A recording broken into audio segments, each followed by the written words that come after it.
Irmãos, vamos abrir a palavra do Senhor. As crianças até 8 anos podem descer. Um momento especial para elas lá embaixo.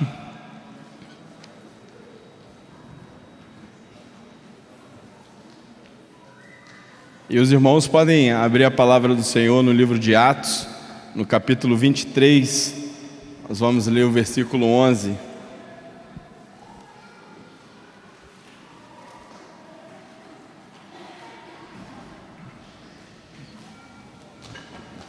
Atos, capítulo 23, nós vamos ler aí o versículo 11.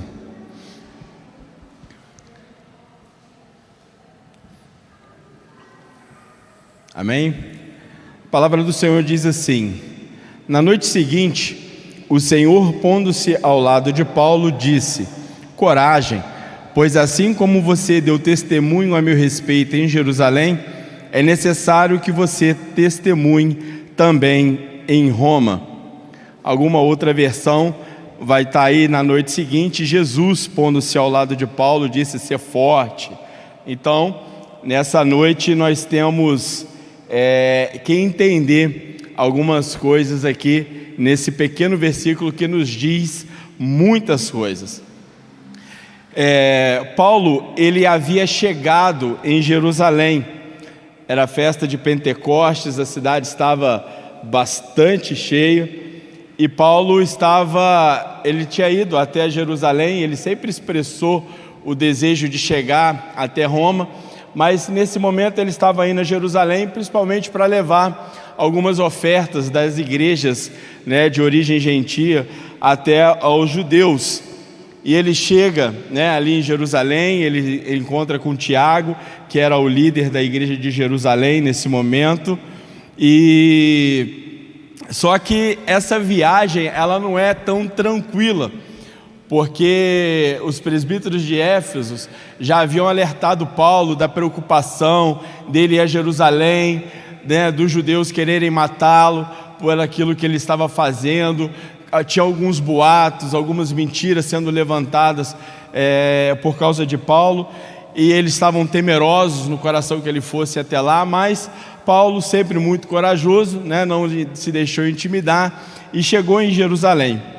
Quando ele chegou lá, ele foi ao templo. Ele chegando no templo, alguns judeus que estavam na cidade, vindo da Ásia Menor, quando eles viram Paulo no templo, eles ficaram muito nervosos e começaram a partir por uma violência, porque eles começaram a dizer que Paulo estava profanando o templo. O templo, havia um muro onde um gentil podia chegar só até um pedaço. Eles começaram a dizer que Paulo estava com um gentil dentro do templo, que ele estava profanando o templo, que ele estava indo contra o povo, contra a lei, contra o templo.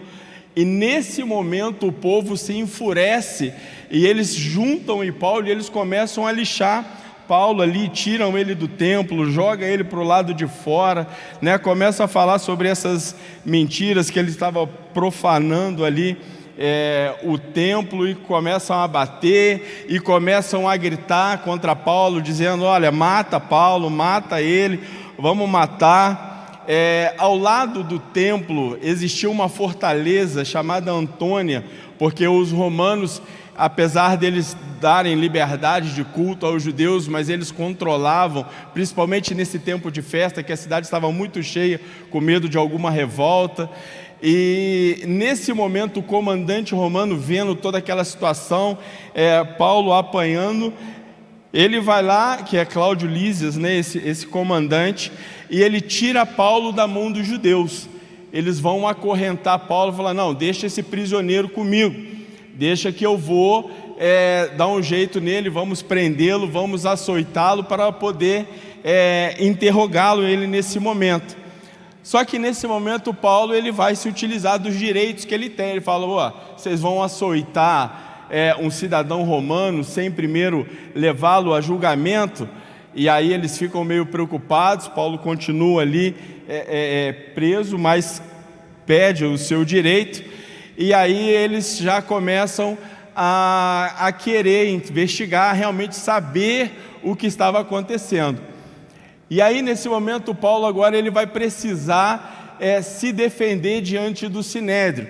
71 homens, fariseus e saduceus, os maiorais da cidade, se reuniam no Sinédrio, e Paulo vai agora se colocar diante desses homens para poder fazer a sua defesa daquilo que eles estavam falando contra ele. Então ele vai diante do Sinédrio e ele começa o seu discurso no capítulo 23, aí no versículo 1 ainda. Paulo, fixando os olhos no Sinédrio, disse: meus irmãos, tenho vivido até o dia de hoje com consciência limpa diante de Deus. Ou seja, Paulo ele vai demonstrar total, em meio ao caos que ele estava vivendo, tinha acabado de ser linchado, o pessoal gritando, a multidão gritando, mandando matar Paulo, mas nesse momento, com muita cordialidade, Paulo vai falar: olha, meus irmãos, nós somos iguais, nós pensamos iguais, nós estamos aqui, eu tenho vivido de maneira consciente, a minha consciência está tranquila, eu não estou fazendo nada de errado. É isso que o Paulo estava querendo dizer. Eu não estou violando a lei, eu não estou profanando o templo. Paulo ele sai na sua defesa nesse momento, mas o sumo sacerdote Ananias fica nervoso com isso e falou: quem está do lado de Paulo aí, dá um tapa na boca dele. Aí Paulo já toma logo um tapão na boca, fica nervoso. Nesse momento ele vai reagir, ele vai falar: olha, você é igual uma parede esbranquiçada. E aí mais nervoso o sumo sacerdote fica, porque quando ele está falando de parede esbranquiçada, ele está mostrando que conhece muito bem e sabe quem é Ananias, que era um homem hipócrita, que era um homem mentiroso, era um homem sem ética, era um homem violento. E aí por isso que ele falou: você é uma parede esbranquiçada, porque eles se utilizavam de pintar. Um judeu não podia se contaminar, então eles pintavam os túmulos de branco, como se fosse um cal, deve ser, para que se encostasse sem querer alguma coisa, não se contaminasse. Então, quando fala parede esbranquiçada, ele está falando: olha, você está limpo por fora, mas por dentro você está podre. Então ele estava mostrando ali a hipocrisia nesse momento do sumo sacerdote. E aí mais bravo eles ficaram, mas ele logo já também vai se corrigir. No versículo 4, os que estavam ali perguntaram a Paulo: você está insultando o sumo sacerdote de Deus?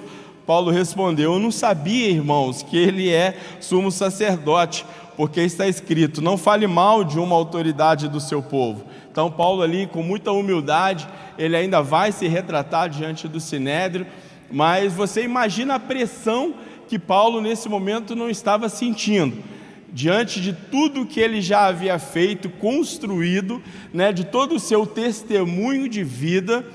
Ele agora, dentro de Jerusalém, ele apanha, toma agora diante do Sinédrio, toma um tapão na boca, e aí não tem quem aguenta, E aí nesse momento ele tem que reagir, e tem hora que a gente reage mesmo e precisamos fazer. Mas ele logo se desculpa, fala: não sabia que ele era o sumo sacerdote, eu não posso realmente falar mal contra as autoridades, e ele dá um jeito de corrigir. E nesse momento Paulo poderia ser o quê? Ele poderia ser condenado à morte. E aí Paulo pensa: o que eu vou fazer agora? Se todo mundo votar contra, eu posso ser condenado à morte. E Paulo vai falar, vai ser como um grande estrategista, Ele lá no versículo 6, ele vai falar: irmãos, eu sou fariseu, filho de fariseu, estou sendo julgado por causa da esperança e da ressurreição dos mortos. Paulo está falando: olha, eu sou igual a vocês. Lembra que eu falei? O grupo do Sinédrio era dividido em dois grupos, eram os fariseus e os saduceus. Quando ele diz isso, ele causa um tumulto entre o próprio Sinédrio, porque os fariseus acreditavam na ressurreição e os saduceus não acreditavam. E aí eles começaram uma briga entre eles. E aí Paulo devia estar lá: graças a Deus, tomara que eles realmente comprem a ideia, comecem a brigar e se esqueçam de mim aqui por um momento. E aí eles, nessa briga toda, os fariseus vão votar para que Paulo fosse inocentado, porque pensavam da mesma forma. os saduceus queriam realmente que ele fosse morto. Com esse tumulto todo, com essa briga, o texto diz que o comandante romano, com medo deles despedaçarem Paulo, ele novamente vai lá e tira Paulo do meio deles e leva Paulo novamente para a fortaleza Antônia, livrando, Deus usando um gentio mais uma vez para livrar Paulo, porque ele ficou com medo ali. Para você ver que o clima estava realmente muito pesado, a situação estava muito difícil para Paulo. Com certeza, nesse momento, o clima estava tão tenso que Paulo falou: agora não tem jeito para mim, eu não vou conseguir sair daqui de Jerusalém, eles vão realmente acabar comigo, eles vão me matar. Paulo, ele deve, nesse momento, falar assim: olha, eu estou num beco sem saída, não vai ter, conseguir me escapar aqui do Sinédrio, mas da população e daqueles que tramam contra mim, eu acho que eu não vou conseguir sair. As esperanças, de salvamento diante de todas as circunstâncias que estavam acontecendo naquele momento eram realmente impossível de se ver uma solução, de se ver uma saída para Paulo naquele momento. E aí entra o texto que nós lemos, no momento onde Paulo já não vê saída alguma, onde ele acha que realmente as coisas ficaram difíceis e ele, sem saber como que ia fazer para sair de Jerusalém, o Senhor põe-se ao lado de Paulo e diz: coragem, pois assim como você deu testemunho a meu respeito em Jerusalém, é necessário que você testemunhe também em Roma. Nesse momento, Paulo deve ter olhado para o céu, ou olhado para Jesus e falado assim: é isso que eu precisava. Deve ter se sentido amparado, amado, porque nesse momento, em meio à circunstância que ele estava vivendo, ele recebe essa palavra de Jesus, uma palavra de quê? De encorajamento. Fala: Paulo, tenha fé, coragem, seja forte, porque você não vai morrer aqui em Jerusalém, você vai chegar em Roma, você vai testemunhar do meu nome lá. Paulo, nesse momento, está recebendo uma palavra de aprovação. Jesus está falando: Paulo, você está no caminho certo. Repito, independente da circunstância, o momento é ruim, mas você está trilhando o caminho certo. E uma palavra de confirmação, ele falando: olha, eu estou à disposição, o prazer dele, a vontade dele realmente era essa, de testemunhar. Em cada momento da vida de Paulo, e que ele passa aqui as suas defesas, ele vai passar depois por 5 julgamentos, em todos eles, ele vai dar testemunho daquilo que Jesus havia feito na vida dele, e vai falar de um Jesus que ressuscitou, que é o Messias. Então Paulo se utiliza de todas as formas para pregar, para testemunhar sobre Jesus. E aí 3 coisas que a gente aprende nesse texto é que o Deus que acompanha, a primeira coisa é o Deus que acompanha. Deus fala o quê? Que Jesus, o Senhor pondo-se ao lado. Irmãos, nas horas mais difíceis da nossa vida, nos momentos onde a gente acha que não tem saída, quando o negócio fugiu do nosso controle, quando a gente perde a estribeira mesmo, quando a gente olha e fala: olha, eu não sei mais o que fazer, a situação está difícil, a presença de Jesus, ela é real ao nosso lado. É nesse momento que nós sentimos que Jesus, ele se põe ao nosso lado para nos trazer uma palavra de encorajamento, de força. Fala: olha, as coisas vão mudar, as coisas vão dar certo, você vai alcançar o seu objetivo, eu vou trazer a vitória, eu vou trazer o escape. Mas não podemos nunca retroceder pensando que por algum momento nós estamos sozinhos, porque Jesus, ele jamais vai nos desamparar, ele jamais vai nos deixar sozinhos, porque ele é um Deus que nos acompanha de perto.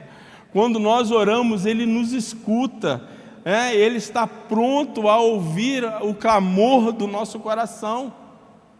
E é isso que nós precisamos entender. A segunda coisa é que Deus é aquele que nos encoraja. Ele fala com Paulo que ele fala, olha, coragem, né? Não são os homens, não são ninguém que vai acabar com a sua vida, não é a circunstância, não é o povo de Jerusalém, não são esses judeus, não são os romanos, não são eles que vão findar com a sua vida, porque você vai cumprir o propósito que eu tenho para você, que é de testemunhar o meu nome lá em Roma. Então, coragem, Paulo.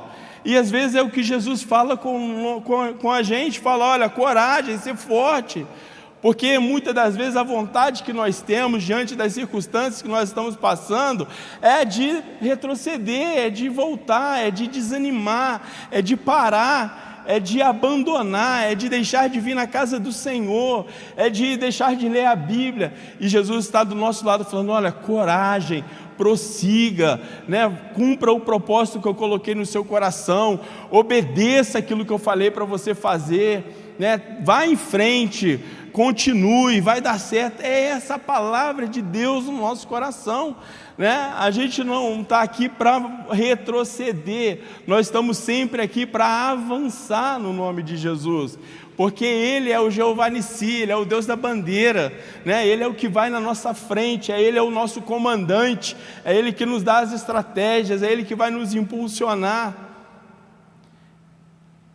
E aí nós entendemos o terceiro ponto, que Ele é o Deus que nos chama, que nos comissiona. Pois assim como você deu testemunho a meu respeito em Jerusalém, é necessário que você testemunhe também em Roma. O destino de Paulo estava firmado naquilo que Deus tinha para ele. Havia um propósito de Deus de que ele testemunhasse em Roma. Nesse momento, Paulo fala, o Senhor é aquele que me chamou. Paulo deve ter passado, eu posso apanhar aqui, eles podem me açoitar, eles podem me prender, fazer o que quiser, mas se o Senhor me chamou para pregar em Roma, seja por qual caminho for, eu vou chegar em Roma. Irmão, quem te chamou foi o Senhor. Você tem um chamado que arde no seu coração, e às vezes por causa das circunstâncias, de algum problema, de alguma coisa que você tem enfrentado, você acha que você tem o direito de sentar e de não fazer aquilo que Deus te chamou. Meu irmão, Jesus está do seu lado, Ele te encoraja, porque foi Ele que te comissionou. A missão foi dada por Deus a você, e aí você não tem o direito de cruzar os braços, eu estou sofrendo muito, está muito difícil, as coisas estão muito complicadas para o meu lado, então eu vou deixar isso de mão, vou ficar mais tranquilinho, eu vou lá na igreja agora só para receber, vou ficar sentadinho lá no banco, de boa, recebendo a palavra, cantando uns louvores. Meu irmão, se Deus te chamou, é Ele que te capacita. Parece, né, é uma frase meio clichê, mas é a realidade. É Ele que te deu os dons, que te deu os talentos, é Ele que te chama para testemunhar do nome dEle onde você estiver. Mas o que você tem feito? Você tem deixado as situações que você tem passado te sufocarem, te acovardar? Não pode. Não temos direito algum nisso. Ninguém tem o direito de botar um ponto final no seu ministério, no chamado que Deus tem para você, sem que você cumpra o propósito de Deus, sem que você faça a vontade de Deus. E o primeiro comissionamento que nós recebemos é o que? É de testemunhar de Jesus Cristo, do amor dEle por nós. Esse é o primeiro chamado, que é o chamado primeiro na nossa vida, é de ser uma testemunha viva do poder de Deus. E as pessoas precisam olhar para nós e enxergar isso, precisam ver isso, precisam ouvir isso dos nossos lábios. Mas aí a gente fica, mas a vida está tão difícil, as coisas estão tão ruins, não sei nem como é que eu vou falar. A gente deixa a alegria da nossa salvação ir embora. Irmão, Jesus é motivo suficiente para que eu e você entre por essas portas com um sorriso no rosto, mesmo passando a dificuldade que for. Mas olha, Ele nos salvou lá do inferno. Vamos morar com Ele no céu. Isso já é a motivação que nós precisamos.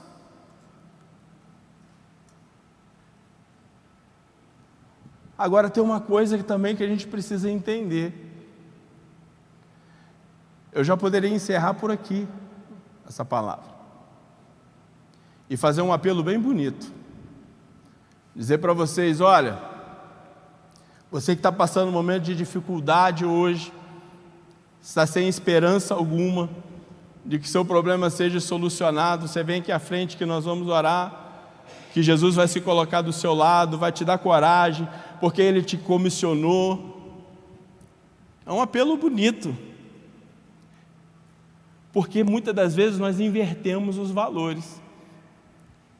Fazendo esse apelo, nós estamos dizendo o quê? Falou, olha, Jesus está aqui hoje para satisfazer a sua vontade, para satisfazer a sua necessidade. Mas o que nós estamos vendo, que Jesus está falando com Paulo, Jesus está falando assim, Paulo, independente da sua vontade, do que você está pensando, você vai fazer a minha vontade. É isso que Jesus está falando com ele. O propósito maior aqui não era tirar Paulo de qualquer aflição, de qualquer perigo, de qualquer adversidade. O que Jesus foi fazer com Paulo nesse momento é falar, Paulo, olha, você vai cumprir aquilo que eu falei para você fazer. Você vai cumprir o meu propósito, que é pregar em Roma. Só que durante um tempo nós temos invertido isso. A gente acha que Deus está aqui nessa noite para satisfazer a nossa vontade, quando na verdade nós é que precisamos satisfazer a vontade dEle. É isso que nós precisamos abrir os nossos olhos. Para você ver, Paulo vai ficar preso ainda 2 anos em Cesareia. Ele ainda vai correr risco de vida. As pessoas ainda estão tramando para matá-lo. Ele vai chegar em Roma não do jeito que ele queria. Com certeza Paulo queria chegar em Roma e no primeiro lugar que ele deveria visitar deveria ser uma sinagoga e ali ensinar. Mas ele chega em Roma como prisioneiro. Ele vai estar, tudo bem que eles vão alugar uma casa para Paulo, vai estar numa prisão domiciliar, mas está preso, vai estar em cadeias, mas apenas fisicamente, porque de lá ele vai continuar ainda evangelizando, ele vai pregar para quase toda a guarda pretoriana, ele vai escrever as cartas, as pessoas que forem ali, judeu, gentio, quem fosse ali, ia receber uma palavra.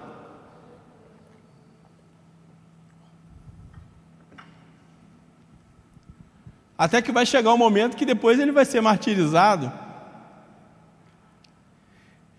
E o que nós queremos? Na maioria das vezes, se não sempre, se estivéssemos no lugar de Paulo, falar, Senhor, tira essa luta, não estou aguentando mais, tira essa dificuldade, vem satisfazer a minha necessidade, vem me curar. Eu não estou falando que Jesus não faz isso, é lógico que Ele faz.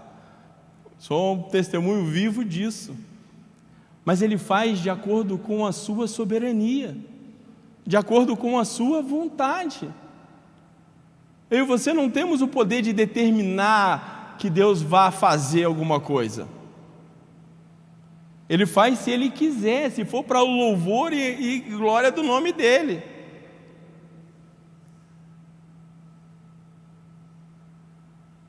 O propósito, o motivo, repito, o motivo de Jesus aparecer não foi satisfazer a necessidade de Paulo, Foi para encorajar Paulo a satisfazer a vontade de Deus, independente das circunstâncias que ele estava passando. E a gente precisa rever os nossos conceitos. Nós estamos vindo aqui na igreja porque nós queremos um bom culto, queremos assistir um bom louvor, uma boa pregação, ou viemos aqui à igreja porque nós queremos prestar louvor ao nosso Deus e sair daqui alimentados da Tua palavra para continuar testemunhando de quem Ele é. Precisamos mudar os nossos conceitos. Nós estamos aqui para satisfazer a vontade dEle unicamente. É tão bom às vezes quando a vontade dEle bate com a nossa, aí é uma beleza. Quando a vontade de Deus se alinha com a nossa vontade, aí é uma bênção, não, é uma alegria só. Mas tem hora que não vai bater. Tem hora que Deus vai te pedir alguma coisa que vai exigir de você algum esforço a mais. E aí? O que nós vamos fazer?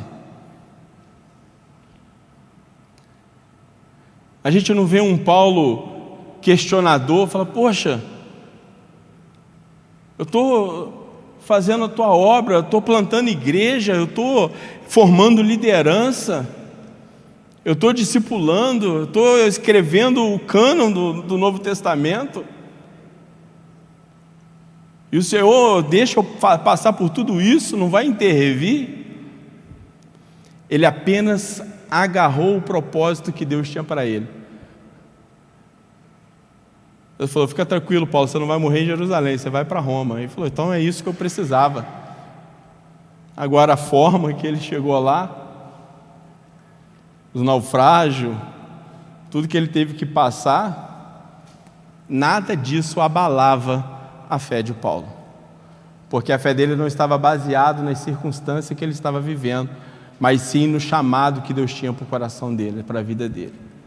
E é isso que precisa motivar na nossa vida, é isso que precisa aquecer o seu coração, é isso que vai fazer você sair do lugar, se mover em direção ao cumprimento do propósito de Deus para você. Não venha para a igreja ou não chegue diante do Senhor como se Ele tivesse a obrigação somente de satisfazer a sua vontade, as suas necessidades, as suas mazelas, os seus problemas. Aí passa tempos e tempos, e às vezes nós temos até culpa, porque muitas das vezes nós ficamos pregando aqui no púlpito isso. Vem cá que Jesus vai te curar, e só pregamos isso. Olha, você está com problema, Deus vai resolver o seu problema. Vem cá que Ele vai tirar a sua dor.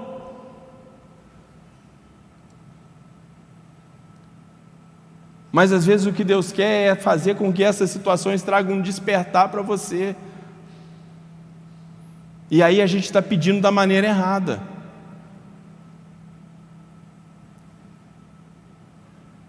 O que nós precisamos é entrar no centro da vontade do Senhor. É entender no nosso coração qual é o propósito que Ele tem para mim. É isso que você precisa pensar. Qual é o propósito na minha vida? Por que o Senhor me salvou? Por que eu tenho a oportunidade de estar aqui na casa do Senhor? Qual é o motivo disso? Por que o Senhor me escolheu? É possível a gente perguntar e muita gente ter dúvidas quanto a isso. Mas entenda que o seu primeiro chamado é para testemunhar do nome dEle. É você ser discípulo, é você ser parecido. As pessoas olharem para você e ver Jesus. É você, onde você estiver, você exalar o bom perfume de Cristo. É você chegar em meio às trevas e você brilhar. É você ser sal aonde você estiver.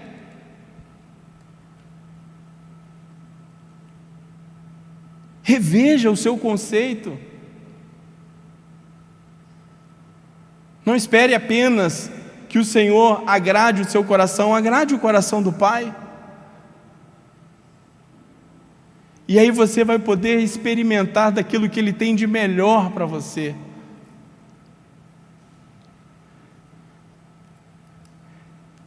E aí a gente começa a entender por que Paulo escreveu lá em Romanos, aos Romanos no capítulo 8, a partir do versículo 35, ele fala assim: quem nos separará do amor de Cristo? Será a tribulação, ou a angústia, ou a perseguição, ou a fome, ou a nudez, ou o perigo, ou a espada? Como está escrito: por amor de ti, somos entregues à morte continuamente, fomos considerados como ovelha para o matador. Em todas essas coisas, porém, somos mais que vencedores por meio daquele que nos amou. Porque eu estou bem certo de que nem a morte, nem a vida, nem os anjos, nem os principados, nem as coisas do presente, nem do porvir, nem os poderes, nem a altura, nem a profundidade, nem qualquer outra criatura poderá nos separar do amor de Deus que está em Cristo Jesus, nosso Senhor. Quem nos separará deste amor?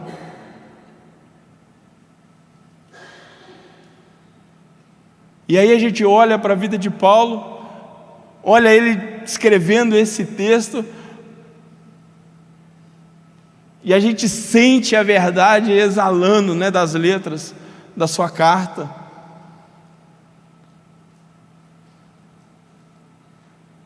E nós, como discípulos de Cristo, será que podemos escrever isso? Quem vai me separar do amor de Deus?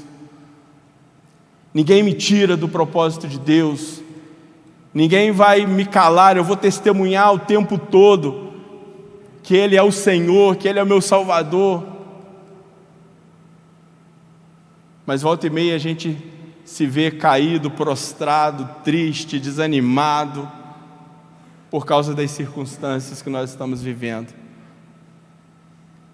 Mas para que você cumpra o propósito que Deus colocou no seu coração, é que o Senhor se apresenta ao seu lado nessa noite, é que o Senhor te encoraja nessa noite, e é que o Senhor te chama, te comissiona. Eu queria que você ficasse de pé neste momento. Nós vamos chamar o pessoal do Ministério de Louvor.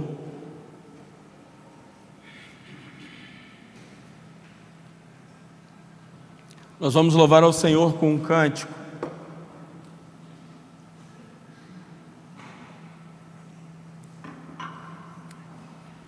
E que nesse momento você aí no seu lugar, você já reveja o seu conceito. Que você comece a pensar quantas das vezes você já chegou diante do Senhor para que Ele apenas pudesse satisfazer a sua necessidade,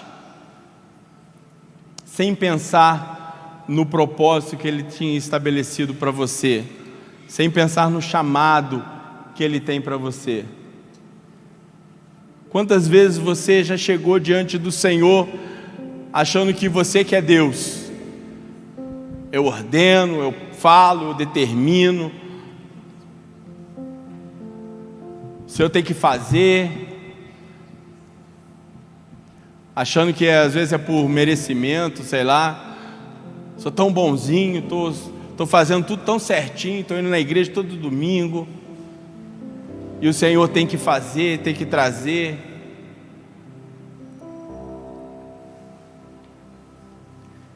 Enquanto nós louvamos ao Senhor, reflita sobre isso na sua vida, que o Espírito Santo que está aqui nessa noite, presente aqui neste lugar, esteja trazendo a sua memória, ao seu coração, às vezes que você foi egoísta, que às vezes você se entristeceu diante de um não de Deus, de uma resposta que você não queria, de uma situação que você enfrentou, que você não queria passar.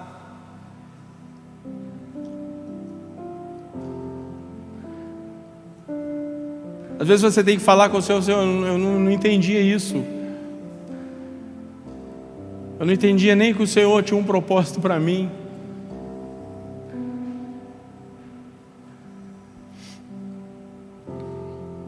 Ele te chama, que Ele te comissiona, mesmo diante de todas as nossas fragilidades, mesmo das nossas imperfeições, mesmo diante das nossas fraquezas. Ele olha para dentro do seu coração e Ele te comissiona, Ele te chama para que você cumpra o propósito que Ele estabeleceu para você. E eu quero te fazer um convite nessa noite. Você que nesse momento está sentindo o seu coração arder, falando, realmente Deus tem um chamado na minha vida. Realmente Deus tem um propósito comigo. Eu quero convidar você, corajoso, que Jesus está aí do lado, para que você saia do seu lugar. Venha aqui à frente, nós vamos orar por você, para que venha um revestimento de poder sobre a sua vida, de ânimo, de coragem, de ousadia, para que você cumpra os propósitos que Deus tem colocado no seu coração. Enquanto a gente continua louvando, sai do seu lugar bem rapidinho, vem aqui à frente para nós estarmos orando com você, em nome de Jesus. Obrigado por nos assistir. Curta, comente, compartilhe, inscreva-se neste canal, ative o sininho e que Deus te abençoe.